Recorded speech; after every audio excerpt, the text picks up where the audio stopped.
یونس بن یزید ایلی نے بیان کیا، کہا کہ میں نے زہری سے سنا، انہوں نے کہا کہ میں نے عروہ بن زبیر، سعید بن مسیب، علقمہ بن وقاص اور عبید اللہ بن عبداللہ رضی اللہ عنہم سے سنا،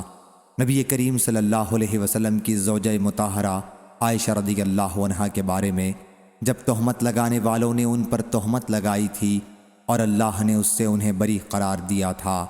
ان سب نے بیان کیا اور ہر ایک نے مجھ سے عائشہ رضی اللہ عنہا کی بات کی ہوئی بات کا ایک حصہ بیان کیا۔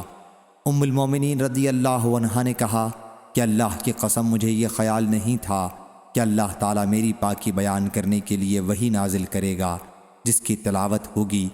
میرے دل میں میرا درجہ اس سے بہت کم تھا کہ اللہ میرے بارے میں قرآن مجید میں وحی نازل کرے جس کی تلاوت ہوگی۔ البتہ مجھے امید تھی کہ رسول اللہ صلی اللہ علیہ وسلم کوئی خواب دیکھیں گے جس کے ذریعے اللہ میری برت کر دے گا،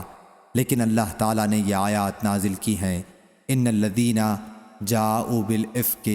10 آیات۔ صحیح بخاری حدیث نمبر 7500۔